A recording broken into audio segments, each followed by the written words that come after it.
Hola amigos, ¿cómo están? Bienvenidos una vez más. Ha pasado la primera semana larga de esta Vuelta a España y hay un montón de cosas para charlar. Mientras los vamos haciendo, primero les voy a agradecer porque el canal sigue creciendo porque los shorts se están viendo un montón. Aquí pueden ver la cantidad de shorts que vamos subiendo todos los días después de cada etapa con otras competencias que estamos teniendo en estos días porque el ciclismo no para.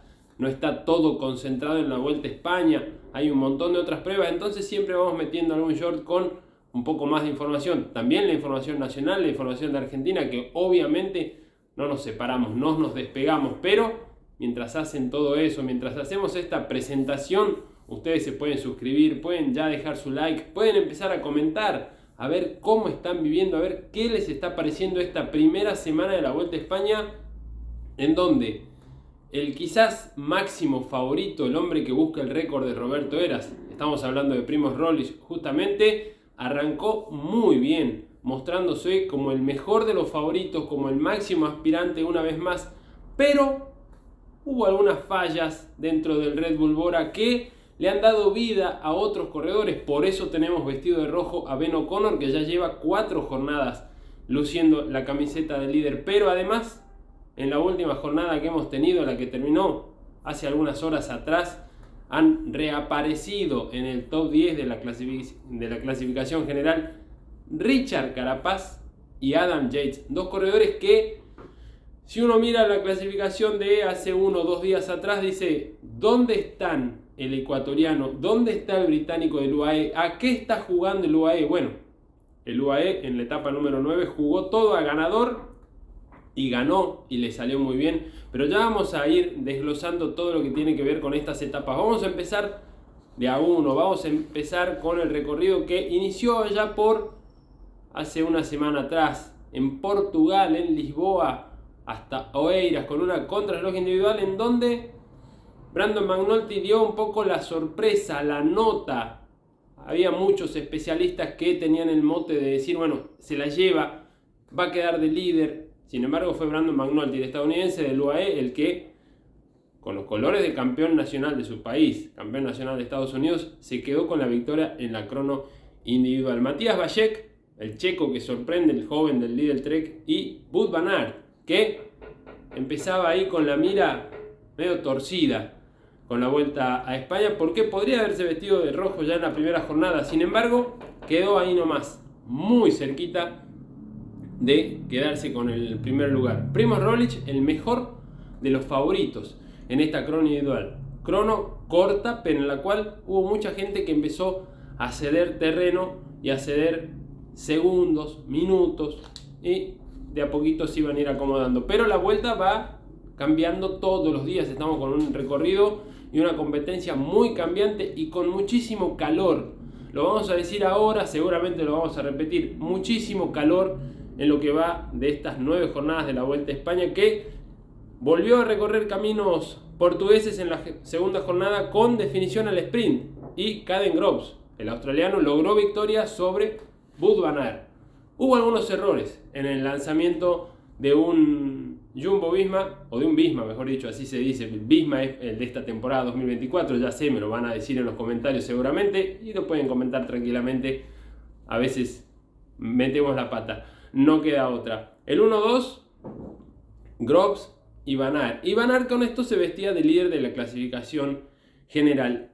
Etapa siguiente, nuevamente con definición al sprint. No eran etapas categorizadas o catalogadas como llanas, pero tuvieron definiciones masivas. En Castelo Branco el sprint beneficiaba a Wout van Aert, y además el Visma acomodó todo lo que en la jornada anterior había estado un poquitito desacomodado, y se llevaron la victoria de etapa con Wout van Aert vestido además de líder de la general y levantando los brazos, levantando vuelo. Tienen el short ahí, lo pueden ver y lo pueden repasar una y otra vez. Una gran definición la de Wout van Aert en un sprint que le salió perfecto. Etapa 4, primer final en alto, en Pico Villuercas. Y ahí el que apareció fue, señoras y señores, Primož Roglič. Ya en territorio español se llevó la victoria sobre un Lennart Van Eetvelt, un joven belga que se había destacado en el Tour de los Emiratos, que quiso festejar, quiso apretar el puño, y en ese momento un zorro viejo como Primož Roglič, tiró la bici y se llevó la victoria y además se convirtió en líder de la clasificación general. Tercer lugar para Joao Almeida, que en la explosión de la carrera no estuvo. El que sí estuvo ahí fue Enric Mas, uno de los más sólidos a la hora de responder los movimientos de Roglič y además quizás el más parejo hasta acá de la Vuelta a España. Ese día terminó cuarto, tercero fue Almeida, que después termina recuperando terreno y además conecta con varios hombres que habían quedado un tanto desperdigados en el camino. Llegamos a Sevilla con la etapa número 5, otra vez la definición al sprint y veníamos una para Groves, una para Van Aert y dijimos, ¿y ahora a quién le toca? Se equivocaron los dos, cada uno a su modo. Groves miró para otro lado en el momento que se lanzó el sprint. Wout van Aert tiró la bicicleta un poquito antes de llegar a meta y el joven Pavel Bittner, el hombre del DSM, se llevó la victoria de la etapa. Tercera victoria como profesional. Se había estrenado su palmarés en la Vuelta a Burgos de pocas semanas atrás y ya logró su primera victoria en una gran vuelta. Etapa número 6 desde Jerez de la Frontera hasta Junquera. Otra vez final, en este caso en un puerto de tercera categoría. Una jornada quebrada, una jornada con desnivel, en la cual las estrategias iban a estar en juego y las estrategias le funcionaron mejor al Decathlon, a G2R, que tuvo a Ben O'Connor metido en la fuga y el australiano se jugó el todo por el todo. Cuando había compañeros de fuga que un poco lo miraban raro por decir, venís acá, estás dañando la escapada. Sin embargo, el australiano fue el que tuvo más ganas de estar adelante, de hacer diferencia con el pelotón. Terminó con una muy buena renta en solitario. Finalmente se desprendió de todos sus rivales en esa fuga. Y el premio fue no solo la etapa que le permitió completar el trébol, porque ya había ganado en el Giro y en el Tour, sino que además se vistió de rojo logrando una ventaja muy pero muy buena sobre un grupo de favoritos en el cual el Bora trabajó un poco, después dejó de trabajar. Pensaron, y lo reconocieron en un montón de entrevistas después, que no iba a llegar hasta la meta el bueno de Ben O'Connor. Sin embargo, Ben O'Connor llegó, se vistió de líder y ahí sigue. Ya acumula 4 jornadas como líder del equipo. Recorrió 119 kilómetros de los 185 que tuvo la etapa. Logró la victoria número 30 para el Decathlon G2R. Es la mejor temporada, una de las 3 mejores temporadas de la historia del equipo. Hay que marcar este dato. Segundo y tercero fueron Marco Frigo y Florian Lipowitz, compañero de Primož Roglič, que estaba en la fuga, que no debería haber estado en la fuga, o por lo menos ese era el plan original que tenía el equipo, pero el alemán estuvo por delante del pelotón y terminó metiéndose en el podio de la etapa. Un grupo mayoritario que llegó a 6 minutos y medio del ganador, que fue Ben O'Connor, y una jornada que tristemente nos dejó el abandono y el retiro de la carrera para Rigoberto Urán, que tuvo una caída que fue revisado ahí en el salón de rayos X, en el camión de rayos X exactamente, y que tuvo que irse para casa. Lamentablemente estaba disputando su gran vuelta número 25, tiene creo que 4 o 5 abandonos Rigo en esas 25 grandes vueltas, es el colombiano que más veces ha disputado grandes vueltas y había anunciado que era la última. Veremos qué es lo que pasa. Después de eso publicó un video, se lo pudo ver ya en redes sociales, agradeciendo el apoyo, agradeciendo al equipo, agradeciendo a la organización de la Vuelta por el trato que tuvo, pero no habló de cara al futuro, habló de recuperarse y habló de que hay que seguir para adelante, que es algo que sabemos todos y que Rigo nos lo enseña día a día. Etapa número 7 de Córdoba Llegábamos a Córdoba, mejor dicho, después de pasar el puerto del 14%, una de esas etapas trampa que tiene la Vuelta, porque uno dice, bueno, una etapa tranquila, pero había un puerto con rampas realmente muy interesantes en donde se podía romper el grupo. En esta jornada vino la segunda victoria de Wout van Aert, en este caso imponiéndose a Matías Bajek. Hubo un gran trabajo de Sepp Kuss para lanzar el sprint de su compañero y un Wout van Aert que llegó a la definición metido en un grupo en el cual venían muchos corredores que no son sprinters, muchos corredores livianos, muchos corredores de los que están apuntados a pelear la general. No llegó a esa definición un tal Caden Groves, que venía haciéndolo muy bien, pero cuando estaban coronando el puerto del 14%, hizo el afilador con Nairo Quintana. Ya habían quedado un poquito rezagados del pelotón mayoritario, o mejor dicho, del pelotón de punta, pero tenían la posibilidad de entrar en el descenso. Creo que finalmente Nairo termina entrando con ese grupito que iban, pero Cadengroves se fue al piso en el momento que coronaban el puerto y lamentablemente ya con eso no pudo llegar hasta la meta. Etapa número 8. Llegamos hasta la Sierra de Cazorla, habíamos partido desde Úbeda, final en un puerto de tercera categoría y nuevamente Primož Roglič, aprovechando sus dotes, supera a Enric Mas, que otra vez es el más sólido, el más parejo, el que responde primero cuando Roglič se para en los pedales. Tercer lugar para Mikel Landa, muy buena carrera la que está haciendo el corredor a la vez. Y otro que se destacó en la jornada, el colombiano Harold Tejada, séptimo, veniendo desde la escapada. Quedó la duda si Harold tenía la posibilidad de pelear la victoria de la etapa. Obviamente cuando el Bora puso paso, empezó a trabajar, las ventajas se redujeron, el pelotón se les vino encima, Harold lo intentó, se fue por delante de la fuga, se fue en solitario al final, pero lamentablemente en el último tramo la diferencia no le alcanzó para ser el ganador, pero sí le sirvió para estar entre los mejores.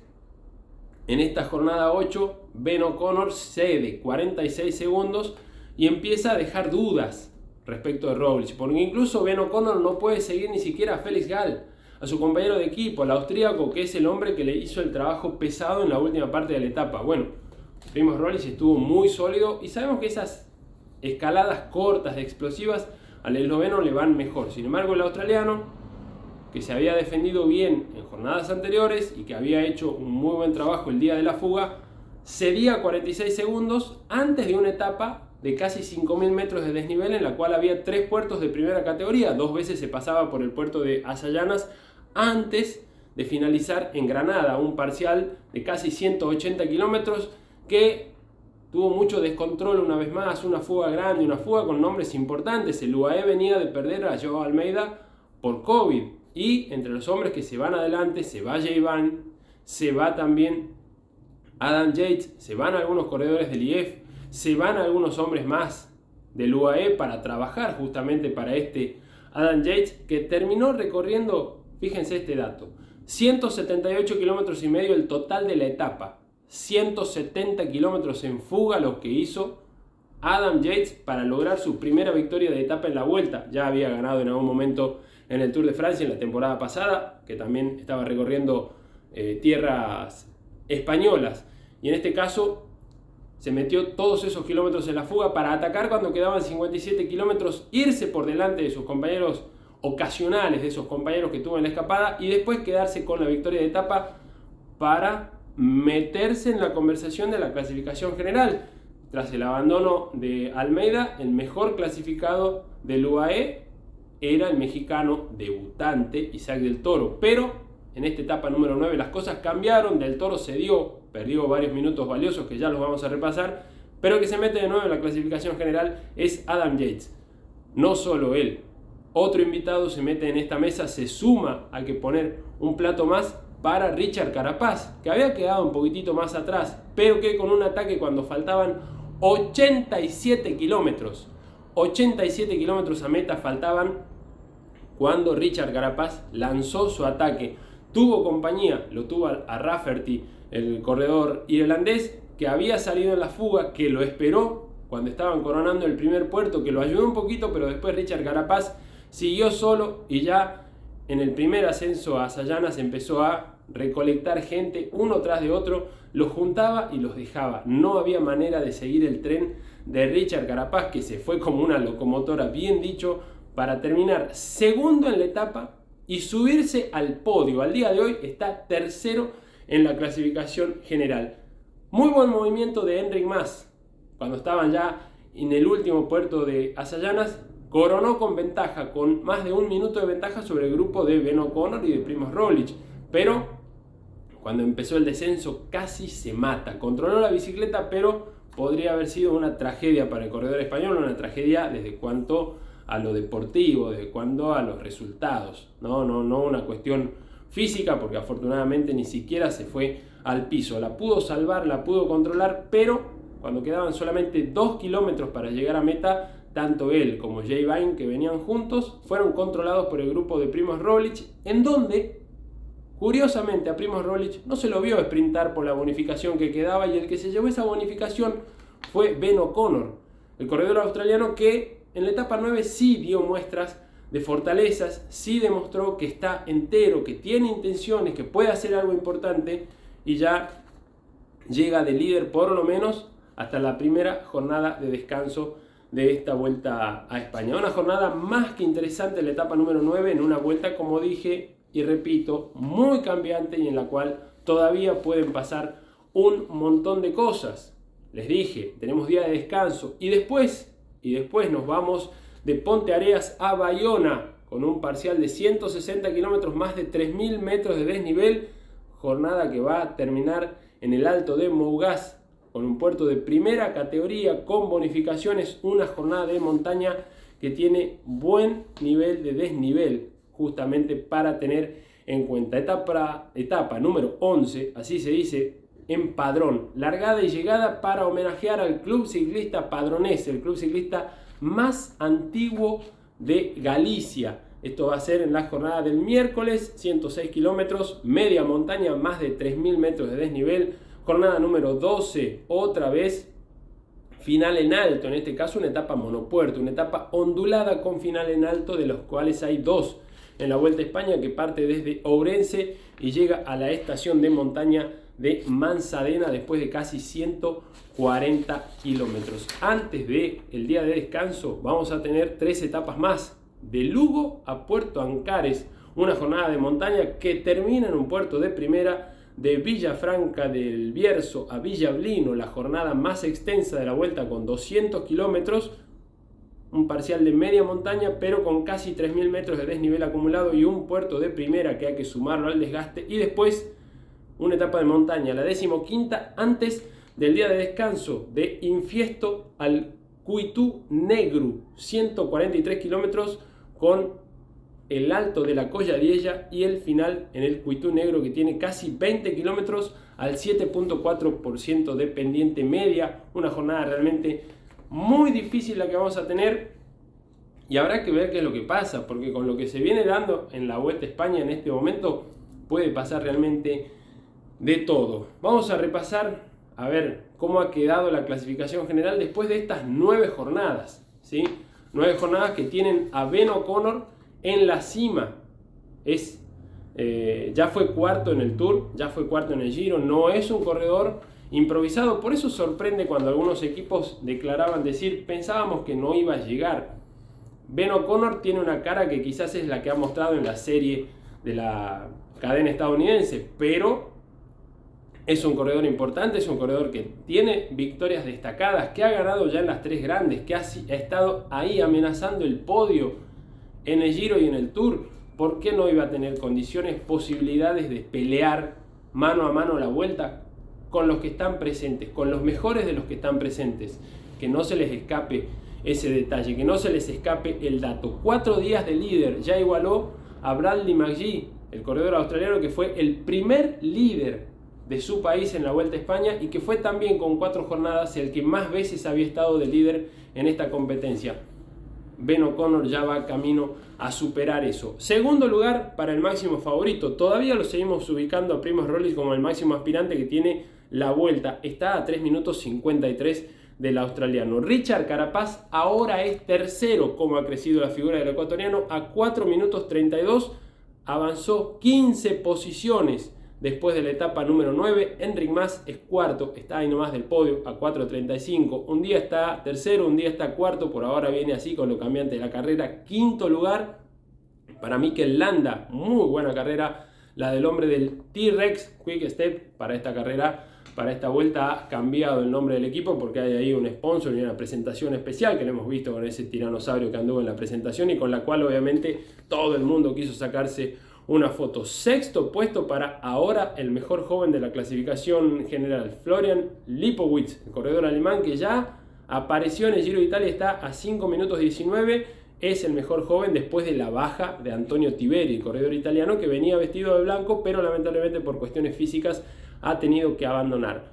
En el séptimo lugar aparece Adam Yates, que después de avanzar 20 posiciones está a 5 minutos 30, misma diferencia que Felix Gall, que viene trabajando para Ben O'Connor, que se mantiene octavo el austríaco. Carlos Rodríguez está a 6 minutos. David Gaudu, que también avanzó con el hecho de haber estado en la fuga que llevó en la etapa número 9, ha quedado décimo a 6 minutos y medio. Y el ganador de la temporada pasada, Sepp Kuss, está en el puesto 14 a 8.16. El mejor latinoamericano es Richard Carapaz. Después aparece Harold Tejada fuera del top 20. Ahí en el medio Lennart Van Etteveld, que empezó bien, se desinfló un poquito, ha tenido alguna caída, ha quedado enganchado en algún lugar. Y por ahora se está tratando de acomodar este joven talento belga en una Vuelta a España que tiene muchísimo para ver, tiene muchísimo para que analicemos, para que pensemos, para que evaluemos, y que hay que estar muy pendientes. Porque la realidad es que puede pasar absolutamente de todo. Nos quedan 2 semanas, nos quedan 11 etapas todavía, 12 etapas todavía, hasta llegar a esa contrarreloj individual que vamos a tener en Madrid, y en la cual seguramente todavía van a cambiar un montón de cosas. Hay que ver ahora cómo le descuentan esos casi 4 minutos que tiene Ben O'Connor, que un día se mostró débil, pero al día siguiente se mostró muy fuerte y muy bien, y con muchas intenciones de ser el ganador de la Vuelta a España, o al menos de estar peleando el podio. Queda mucho para ver aquí en Info Adolfo. Ustedes pueden estar suscriptos, pueden dejar el like, pueden comentar, y todos los días van a tener un short o algún videito para ir llegando hasta el final de la Vuelta a España. Gracias por estar ahí pendientes del otro lado. Nos vemos.